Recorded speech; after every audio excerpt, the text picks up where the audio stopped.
You've been told discipline is about willpower. That's a lie. The most effective path to self-control isn't in a motivational speech. It's in the ruthless 500-year-old playbook of a political master, Machiavelli. This video isn't about trying harder. It's about ruling your mind like a cunning prince rules a kingdom, with strategy, not just strength. We're going to teach you how. If you're ready to seize control, hit that subscribe button and tell us in the comments, what is the one habit you've always struggled to master? The wellness industry sells one single comfortable idea: accept yourself. And it's terrible advice, because it's a map to the wrong territory. True, lasting discipline doesn't start with gentle acceptance. It starts with a brutal, clear-eyed look at the truth. And here's the truth. Machiavelli laid it bare 500 years ago when he called human beings ungrateful, fickle, false, cowardly, covetous. Your gut reaction is to say, not me. The Machiavellian move is to look straight into the mirror and say, yes, on a bad day, that is exactly who I am. This is the foundation. Stop pretending you're going to wake up tomorrow as a perfect, rational machine that loves hard work and rejects cheap dopamine. That person is a fantasy, so you have to change the game. Stop thinking of your mind as a loyal soldier. Start seeing it for what it is: a fickle mob, a crowd that chants your name today but will riot for a slice of pizza or an hour of TikTok tomorrow. You cannot simply trust this mob. You must manage it. And that means you, the prince of your mind, have to act now to lock down your future self. You must anticipate your own treason. Acknowledge that the future you, the tired, stressed, tempted you, will break the promises you make today. Your job is to build the systems, the guardrails, and the consequences that your future self is too weak to escape. You build the cage before the animal gets loose. This isn't pessimism. It's the ultimate realism. It's not self-hatred. It's strategic intelligence. When you finally accept your own inconsistency, you can stop relying on willpower, which you know will fail, and start building a system of self-governance that actually works. So, you've accepted this uncomfortable truth. You are not a reliable machine. You are a fickle, unpredictable creature. The question is, what now? How do you govern this unruly inner state? For this, we turn again to Machiavelli, who argued that a successful ruler must learn to embody two animals, the lion and the fox. This isn't just dusty political advice. It is the perfect, modern blueprint for a discipline that actually works. First, you have the lion. We all know the lion. It's that raw brute force we traditionally call discipline. It's the roar of just do it in your head. It's the power that grinds you through that last agonizing set at the gym. The grit that forces your eyes to stay open to finish the report when your body is screaming for sleep. This power is necessary, but a kingdom ruled only by a lion is a kingdom of ash and exhaustion. Relying purely on the lion's strength is a war of attrition against yourself, and it's why so many of us feel like failures. If self-discipline feels impossibly, painfully difficult, it's because you're only being the lion. This is where the game changes. This is where the fox comes in. The fox is cunning. It has foresight. The fox doesn't fight traps. It recognizes and avoids them altogether. The fox's discipline is smarter, more strategic, and far less draining. This is the discipline of designing your environment. The fox knows it's weak to the siren song of social media, so it leaves the phone in another room before starting deep work. The fox knows the tired future version of you will crave junk food, so it ensures there is none in the house to begin with. The fox recognizes the trap of an empty schedule and blocks out the day beforehand. This is strategic self-awareness. It's building a system where your rational brain has already won the battle, long before your impulsive brain even knows there's a fight. True self-mastery lies in knowing when to be the lion and when to be the fox.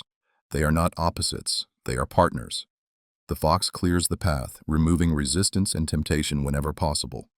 This preserves your finite reserves of energy for the moments that truly demand a fight. It allows you to unleash the lion's brute force only when absolutely necessary. You stop waging a constant, draining war against yourself and you start learning to outsmart your own nature.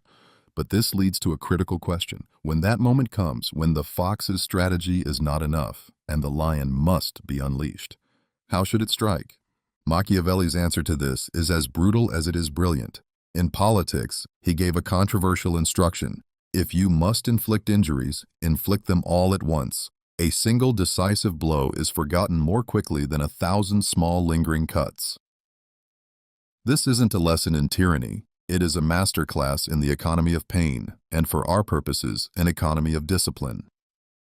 When the fox's cunning isn't enough, when you stand before a task that demands the lion's force, that dreaded phone call, the first step of a grueling workout, the blinding white of a blank page, the principle is the same.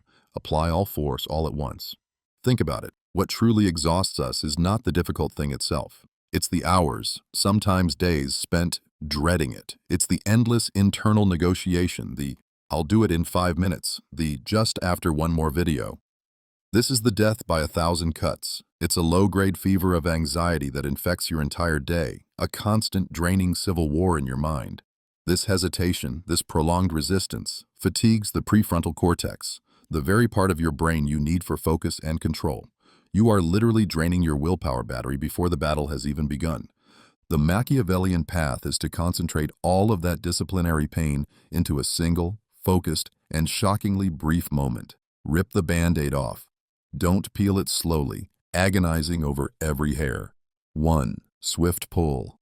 This psychological shock is far more effective and, in the long run, far less painful. The lion does not hesitate. It does not test the water with its paw. It strikes. Your job is to launch yourself into the task with such immediate force that your weaker, comfort-seeking self, that fickle mob inside, doesn't even have time to organize a protest. Before it can raise its banners of "I'm too tired" or "this is too hard," the work is already done. This is not cruelty. Paradoxically, it is a profound form of self-mercy. It is the ultimate act of self-respect, saving your future self from the prolonged torture of dread. You are choosing a sharp, clean break over a dull, persistent ache. You become your own effective and surprisingly merciful prince. Master this, and you cease to be the victim of your own procrastination.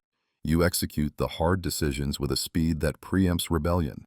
You learn that the moment of decisive action is a gateway, and on the other side is not more pain, but relief. But this mastery of decisive action, this ability to be your own merciful prince, is more than just a productivity hack. It is the very tool you use to impose order on a chaotic world. It is how you build your defenses against the unpredictable river of fortune. To understand how to act decisively, we must first understand the battlefield. Machiavelli saw our world as a stage for a timeless duel between two great forces. The first is Fortuna. This isn't just fortune, as in luck. Fortuna is the raw, untamed chaos of existence. She is the violent river that, without warning, floods its banks, destroying crops and homes. She is the sudden market crash that evaporates your savings, the unexpected diagnosis that shatters your future, the random accident that upends your life. She is the embodiment of all the circumstances that lie beyond your control, powerful, unpredictable, and utterly indifferent to your plans. But you are not meant to be helpless driftwood in her current. Machiavelli gives us the opposing force, the weapon with which we fight back.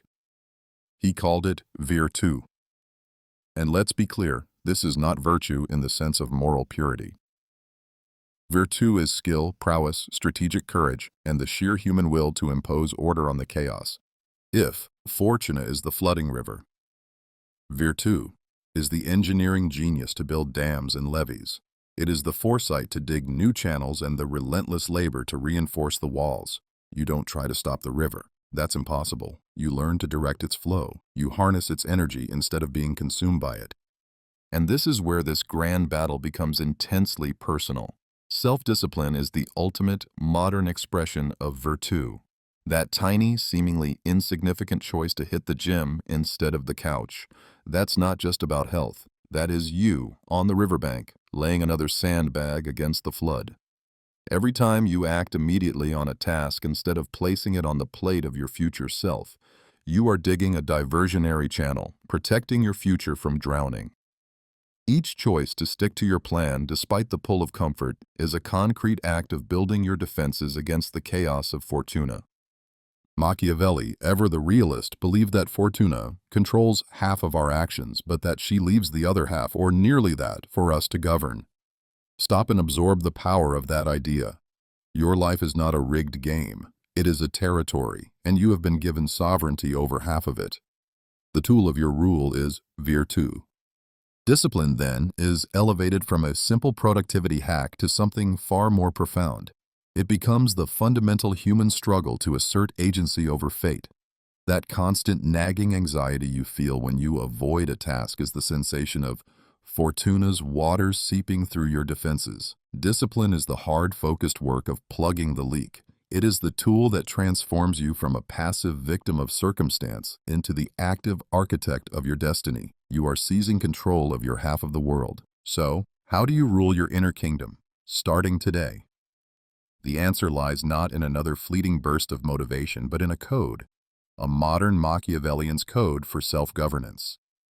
This is the art of ruling the prince of your mind.